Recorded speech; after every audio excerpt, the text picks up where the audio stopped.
Oke, Bismillahirrahmanirrahim. Assalamualaikum warahmatullahi wabarakatuh.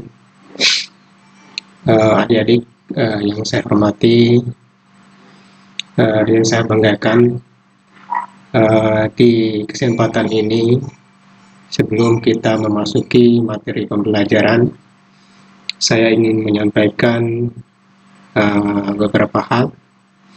Yang pertama, saya ucapkan selamat kepada anak-anakku yang sudah memasuki sekolah pada tingkat yang lebih tinggi, yaitu tingkat SMA.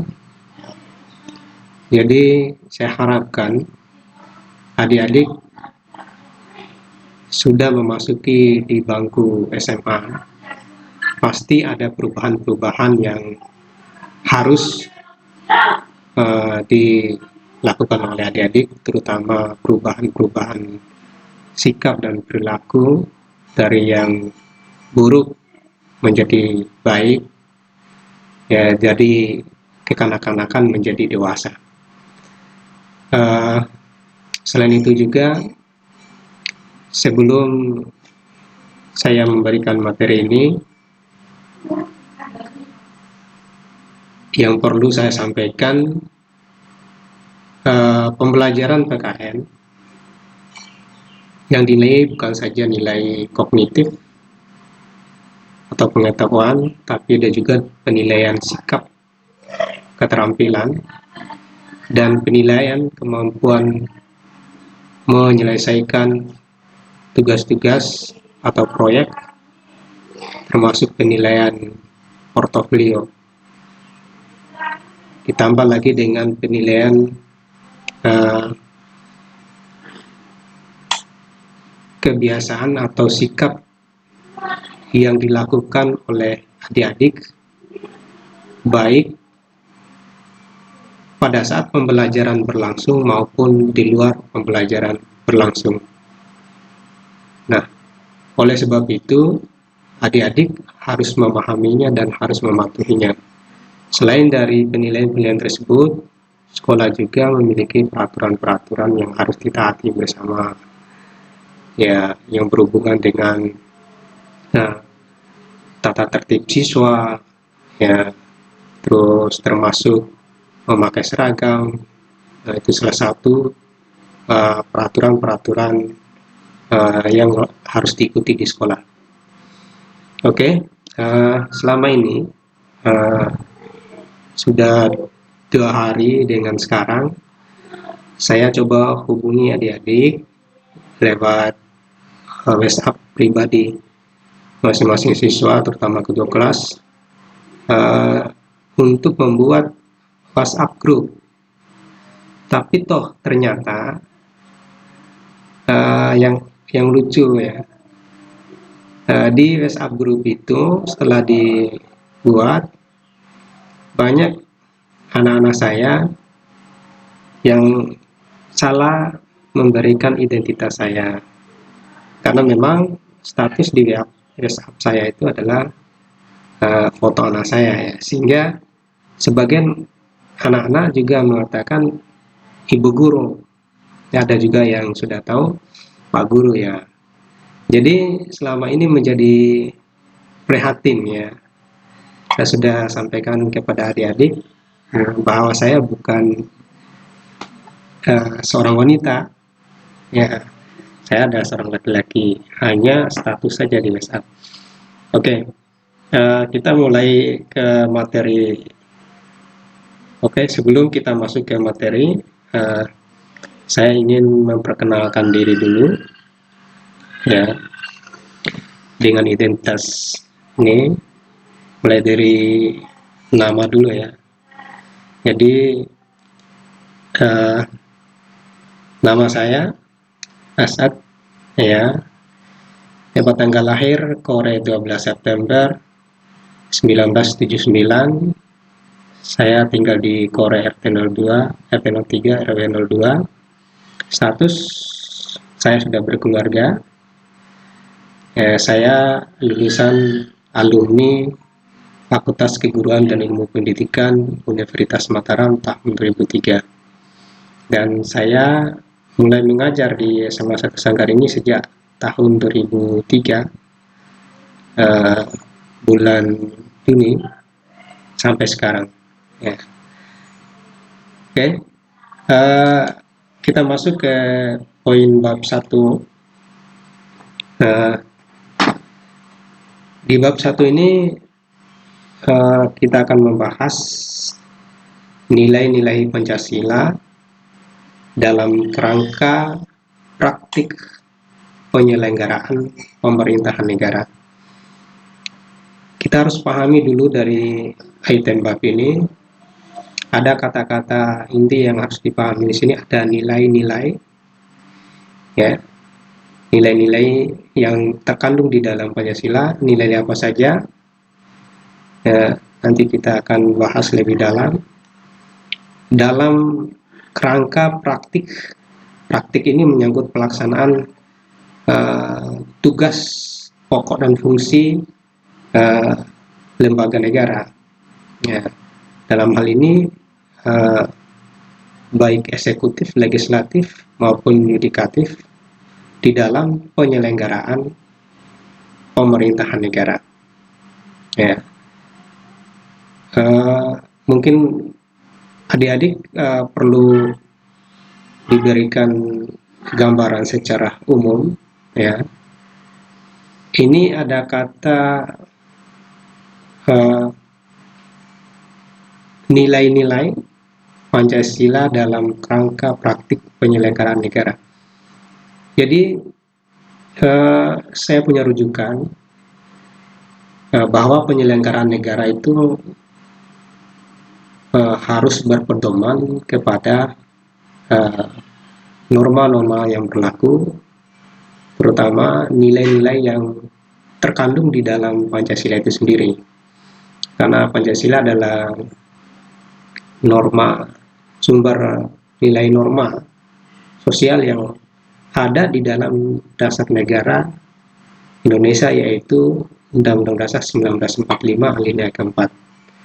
Karena Indonesia punya dasar hukum yaitu sebagai konstitusi negara, yaitu Undang-Undang 45, kita harus melaksanakan penyelenggaraan pemerintah itu berdasarkan rujukan itu. Ya, ibaratkan saya kasih contoh, banyak maaf kalau memang ada sebagian siswa yang bukan muslim, ya saya kasih contoh saja nilai bagi penyelenggaraan agama Islam, nilainya yang harus ditaati ada rujukannya. Kalau umat Islam harus berpedoman kepada Al-Quran dan As-Sunnah. Ya, kalau bagi agama Hindu pasti akan berpedoman kepada kitab Weda. Ya, kalau orang Kristen pasti akan berpedoman kepada kitab Injil. Jadi beberapa dasar itu yang menjadi rujukan. Begitupun pemerintah negara. Karena ini penting, ya. Kita bahas di dalam pembagian kekuasaan ini.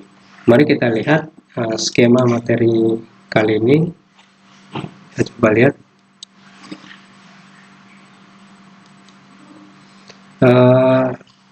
Di materi kali ini kita akan melihat dari item babnya, ya. Di bab 1 ini ada sub materi yang kita bahas, ada 3 item di sini, yaitu subbabnya sistem pembagian kekuasaan negara Republik Indonesia, itu poin A. Terus poin B, kedudukan fungsi kementerian negara dan lembaga pemerintahan non-departemen. Terus sub bab yang ke-3 atau nomor C, nilai-nilai Pancasila dalam penyelenggaraan pemerintahan. Ya, jadi 3 bab ini yang kita bahas di tiga subbab ini yang kita bahas di bab satunya. Oke, saya akan mulai dari pemahaman tadi. Ada namanya sistem pembagian kekuasaan. Ya, kita masuk sistem pembagian kekuasaan di sini karena ada topiknya. Di sini adalah di bab poin 1 ini adalah sistem pembagian kekuasaan. Ya, kita mulai dari itu, apa sih yang dimaksud dengan sistem itu ya? Kita harus memahami dulu sub itemnya. Ya,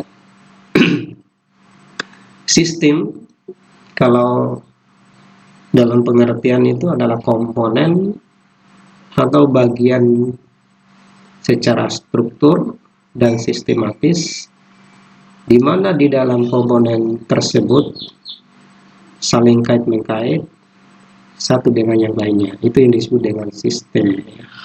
Jadi sistem itu tidak berdiri sendiri. Ya, ada komponen-komponen lain yang mengikat. Nah, artinya jika di dalam satu komponen itu terganggu, maka sistem yang lain pun akan terganggu. Itu disebut dengan sistem. Ya. Saya kasih contoh saja. Di dalam rangkaian elektronik ada beberapa komponen, tapi di dalam komponen itu bisa berjalan jika komponen itu utuh, dalam arti baik dan tidak terganggu. Ya. Jika di dalam satu komponen atau elemen tersebut rusak, maka tidak bisa berjalan seefektif mungkin. Ya. Ya, sama dengan motor. Motor adalah satu sistem penggerak. Ya. Ada karburator, ya, terus ada kabelnya, terus ada bensinnya, dan lain sebagainya yang menjadi satu kesatuan. Jika yang lainnya rusak, maka motor tersebut tidak bisa berjalan. Terus yang berikutnya kekuasaan. Ya, kekuasaan merupakan kewenangan lembaga negara dalam melaksanakan tugas dan fungsi yang diatur menurut undang-undang. Jadi kekuasaan ini merupakan kewenangan. Artinya kewenangan ini dalam hal kewenangan lembaga negara itu berdasarkan peraturan perundang-undangan yang berlaku. Ya. Baik yang tertuang di dalam Undang-Undang 45 maupun undang-undang lainnya. Ya. Terus yang berikutnya kita masuk ke apa saja sih kekuasaan itu. Ya. Siapa saja yang memiliki kekuasaan itu. Ya. Ya, oke, sebelum saya membahas lebih dalam materi ini, kenapa kekuasaan itu harus dibagi ya? Ada pembagian-pembagian semacam ini ya. Pertanyaannya, kenapa kekuasaan itu tidak harus harus dipegang, semestinya dibagi? Kenapa kekuasaan itu harus dipegang oleh satu orang, maksud saya? Kalau dipegang oleh satu orang, kira-kira apa yang terjadi ya persoalannya? Ya, karena kekuasaan ini tidak mungkin ya dilaksanakan oleh satu orang. Kenapa perlu ada pembagian? Itu yang menjadi persoalannya atau menjadi pertanyaannya. Dan kenapa tidak harus dipegang oleh satu orang? Nah, kan ini menjadi sebuah pertanyaan bagi kita. Ya, kalau kita negara demokrasi, ya karena sistem pemerintahannya bukan monarki absolut, ya sistem pemerintahan presidensial, ya. Jadi ada lembaga-lembaga negara yang memiliki tugas-tugas dan wewenang di dalam penyelenggaraan negara. Nah, lembaga-lembaga negara ini penting ya karena ini merupakan alat negara ya misi negara di dalam menjalankan roda pemerintahan. Ya. Kenapa perlu kita membagi ya? Sebab kalau kekuasaan itu dipegang oleh satu orang kan tidak mustahil. Karena pada prinsipnya, pada hakikatnya manusia itu memiliki satu keterbatasan baik secara fisik maupun secara intelektual ataupun spiritual ya. Oleh sebab itu maka kekuasaan itu harus dibagi berdasarkan wewenangnya dan berdasarkan tugas dan fungsi pokok lembaga tersebut. Nah, di dalam pelaksanaan tugas tersebut, dari lembaga-lembaga tersebut tidak boleh kekuasaan lembaga misalkan eksekutif atau legislatif, kekuasaan legislatif dikerjakan oleh eksekutif, ya, atau kekuasaan eksekutif diambil alih oleh legislatif, ya, karena ini penting, ya. Itu yang menjadi alasan kenapa kekuasaan ini penting kita bahas, ya, karena menyangkut roda pelaksanaan pemerintah penting. Jika negara ini mau maju, maka perlu harus ada lembaga-lembaga negara di dalam penyelenggaraan negara. Kita masuk saja poin yang berikutnya. Ini ada kekuasaan legislatif, ya. Siapa saja sih lembaga legislatif ini? Mungkin adik-adik sudah pernah belajar di SMP dan sering materi ini disampaikan. Ada kekuasaan eksekutif, ya. Terus berikutnya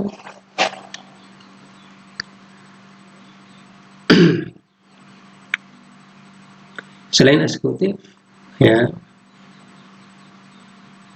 ada kekuasaan yudikatif. Yudikatif ini adalah lembaga tertinggi dalam hal ini Mahkamah Agung, ya. Di bawah Mahkamah Agung itu terdapat lembaga-lembaga peradilannya yang ada di Indonesia, ya. Terus ada eksaminatif, ya, eksaminatif. Jadi lembaga-lembaga negara ini penting, ya, di dalam menjalankan tugasnya. Kita masuk ke poin tadi. Legislatif ini adalah lembaga yang mewakili aspirasi rakyat, ya. Dalam hal ini DPR, ya, ada DPD, Dewan Perwakilan Daerah, ya, ada DPRD nomor B ini adalah DPRD tingkat 1 yang ada di provinsi, ya. Dia berwenang membuat peraturan daerah, ya, masing-masing provinsi, ya. Ada DPRD tingkat 2 yang ada di tingkat kabupaten dan kota. Dia juga akan membuat peraturan daerah tingkat kabupaten dan kota. Termasuk lembaga legislatif yang ada di tingkat desa. Dalam hal ini adalah DPD, Badan Permusyawaratan atau Perwakilan Desa, ya, yang dia tugas membuat peraturan desa, ya, peraturan desa yang ada di setiap desa tersebut. Jadi lembaga-lembaga legislatif ini merupakan lembaga, ya, yang mewakili aspirasi rakyat, ya, karena lembaga ini dipilih melalui pemilihan umum, ya, pemilihan umum baik secara langsung maupun tidak langsung, ya. Terus yang berikutnya adalah eksekutif. Eksekutif ini adalah satu kepala pemerintahan atau kepala negara atau kepala wilayah, termasuk di dalamnya ada presiden, ya. terus ada gubernur tingkat provinsinya, terus ada bupati atau wali kota di tingkat 2-nya, kabupaten kota, terus ada kepala desa. Ya, ingat ada hak yang masing-masing memiliki tugas. Ya. Kalau eksekutif, tugasnya dia menjalankan peraturan undang-undang atau Undang-Undang 45 atau undang-undang yang dibuat oleh DPR RI. Ya. Terus gubernur akan menjalankan peraturan daerah, ya, atau undang-undang peraturan daerah yang dibuat oleh DPRD tingkat 1-nya tadi, yang ini. Ya. Terus begitu pula nomor C, bupati atau wali kota di tingkat 2, ya, akan menjalankan peraturan daerah atau undang-undang itu yang dibuat oleh DPRD tingkat 2. Ya. Terus begitu pun seterusnya, kepala desa jika dia menjalankan tugas, selain dia patuh terhadap undang-undang yang lebih tinggi, juga harus menjalankan peraturan desa yang dibuat oleh DPD. Nah, ini yang menyangkut kekuasaan lembaga negara. Terus yang berikutnya, kekuasaan lembaga yudikatif. Ya. Lembaga yudikatif ini terdiri dari 3, ada Mahkamah Agung, ya, yaitu lembaga yang memegang peradilan di tingkat terakhir, ya, atau kasasi, ya, membawahi peradilan yang ada di Indonesia. Apa saja peradilan di Indonesia, ya, nanti saya akan jelaskan nanti di bawah nanti. Terus nomor B, Mahkamah Konstitusi. Mahkamah Konstitusi ini dia bertugas menguji undang-undang, ya, memutuskan sengketa politik atau sengketa pemilu, ya. Terus ada komisi yudisial. Jadi komisi yudisial ini yaitu memberikan teguran ataupun hukuman kepada hakim atau para jaksa, hakim-hakim yang nakal, yang tidak adil di dalam memutuskan satu perkara peradilan, ya. Ini bisa saja nanti komisi yudisial akan memanggil, akan memberikan pembinaan, bahkan bisa saja nanti akan memvonis atau menjatuhkan hukuman kepada para hakim-hakim yang nakal, yang tidak jujur, yang tidak adil di dalam memutuskan satu perkara. Ini komisi yudisial. Terus ada lembaga eksaminatif. Ya. Lembaga eksaminatif ini adalah lembaga yang memiliki kewenangan yang menyangkut pengawasan keuangan, baik keuangan pusat maupun keuangan daerah maupun keuangan desa. Ya.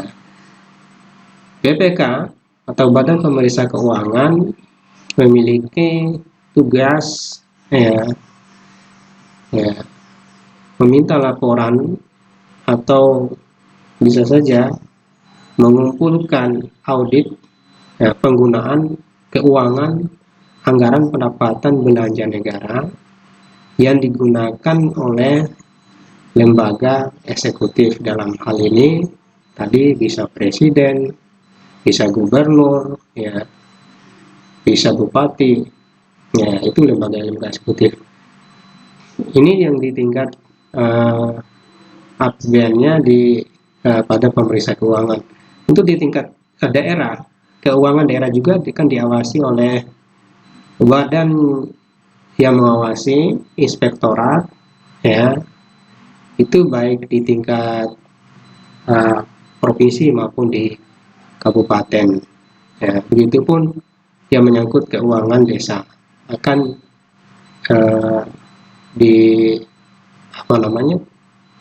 dicek ataupun diaudit ketika dia menggunakan keuangan, ya.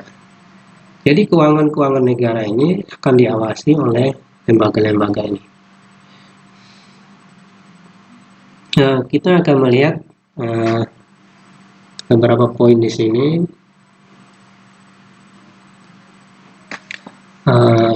Yang berikutnya, tadi ini lembaga yudikatif. Kita akan melihat skema bagaimana struktur lembaga negara di bawah undang-undang yang diatur menurut Undang-Undang 45, ya.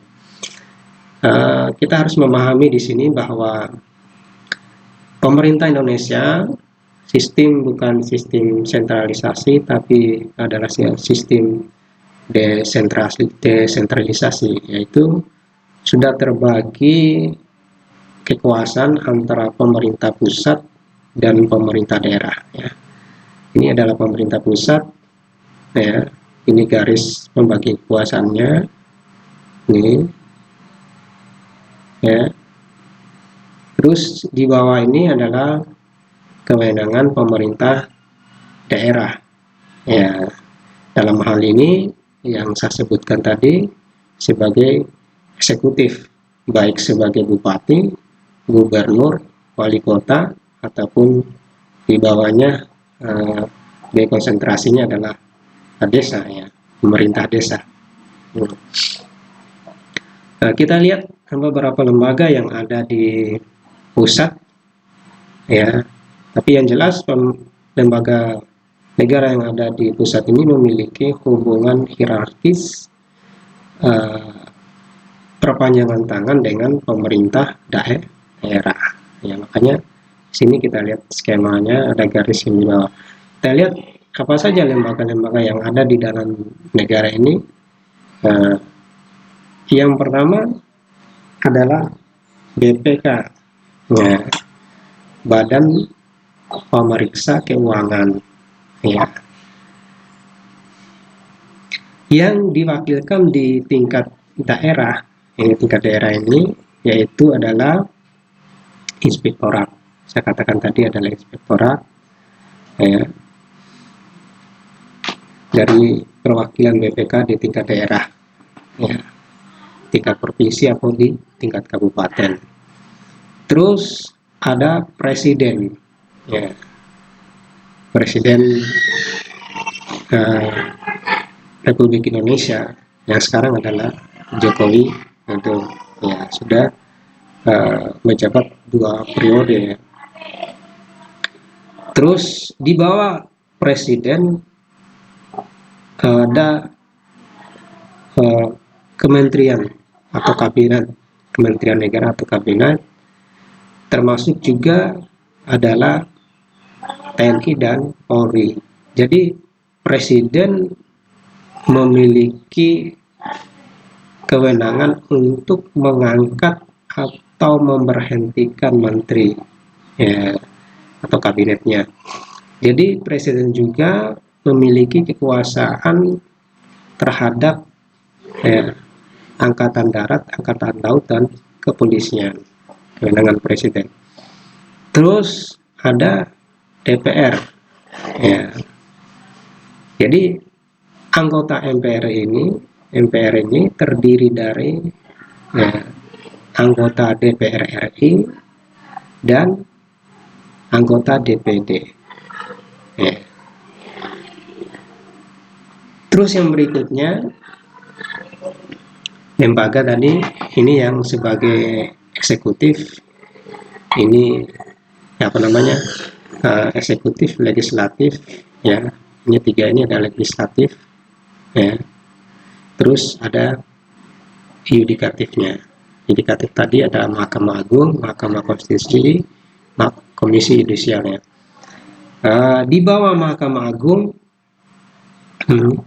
ada lingkup peradilan, ya. Ini di tingkat daerah, ya, peradilan umum, peradilan agama, peradilan militer, dan peradilan tata usaha negara. Ini di daerahnya. Di bawah presiden yang setara dengan eksekutif tadi, kita jelaskan tadi itu yang poin yang ini ya, eksekutif, presiden, gubernur, bupati, atau wali kota, dan kepala desa. Ya, kita lihat sini, ini sebagai eksekutif, ini di pemerintah pusat, ini di pemerintah daerah. Di pemerintah daerahnya adalah gubernur, ya dalam hal ini adalah di tingkat provinsi, terus bupati ya di tingkat kabupaten dan kota ya. Terus lembaga legislatifnya adalah DPRD di tingkat 2-nya di kabupaten, DPRD tingkat 1-nya di tingkat provinsi. Nah, selain lembaga-lembaga ini, ada juga lembaga-lembaga yang bertugas di dalam menyelenggarakan pemerintahan. Salah satunya di sini adalah KPU. Ya. Ini KPU, terus ada Bank Sentral. Ya. KPU adalah Komisi Pemilihan Umum. Ya. Dia bertugas ya melaksanakan pemilihan umum secara jujur, adil. Ya. Terus ada Bank Sentral. Bank Sentral ini dalam hal ini Bank Indonesia. Ya, Bank Sentral adalah pusatnya di Jakarta, dan Bank Sentral ini memiliki cabang masing-masing di tingkat provinsi. Ya, tingkat provinsi hanya ada satu Bank Sentral, yaitu Bank Indonesia. Jadi Bank Sentral ini akan menentukan kurs, ya, menentukan kurs tingkat rupiah, tukar dolar rupiah, termasuk menentukan berapa yang harus disalurkan oleh Bank Sentral Indonesia di Jakarta kepada setiap provinsi yang ada di Indonesia, akan disalurkan uangnya, ya, terutama menyangkut keuangan negara, baik yang digunakan oleh pemerintah daerah, ya, di dalam APBD-nya, maupun untuk membayar gaji atau upah pegawai negeri ataupun Polri, TNI, ya, melalui Bank Sentral. Bank Sentral ini akan membagikan kepada Bank Indonesia di tingkat provinsi. Bank Indonesia di tingkat provinsi akan membagikan kepada cabang-cabang bank swasta lainnya yang membutuhkan uang untuk baik sebagai nasabah ataupun dalam hal untuk pinjam-meminjamnya. Kita masuk ke poin ini supaya lebih jelas. Lembaga yudikatif ini peradilan di Indonesia, ya, kita lihat ada peradilan tinggi, ya, peradilan tinggi, terus peradilan negeri, terus peradilan umum, ya, terus peradilan agama, ya, tingkat satunya di provinsi, terus peradilan agama di tingkat provinsi, pengadilan tinggi di tingkat provinsi, terus peradilan agama, terus peradilan di lingkup peradilan agama di tingkat kabupaten. Begitupun dengan hal yang berikutnya adalah peradilan militer. Peradilan militer ini adalah peradilan untuk mengadili kasus-kasus perkara yang berhubungan dengan pelanggaran militer ataupun prajurit. Ya, ranah ini tidak masuk di dalam peradilan umum, ya, dia peradilan khusus untuk TNI, ya, ataupun ABRI, ya, di peradilan militer, ya. Terus yang berikutnya ada peradilan tata usaha negara yang menyangkut tata cara pelaksanaan negara, administrasi yang menyangkut izin usaha, terus pajak, perusahaan-perusahaan, baik perusahaan milik negara atau badan usaha milik negara ataupun badan usaha milik swasta ataupun CV, ya. Jadi diurus di sini melalui peradilan tata usaha negara. ataupun pegawai negeri ataupun apa namanya surat menyurat menyangkut tata pelaksanaan pemerintah di sini, ya, tata kelola pemerintahan negara. Mungkin itu saja materi yang saya sampaikan pada kali ini. Demikian. Wabillahi taufiq. Wassalamualaikum warahmatullahi wabarakatuh.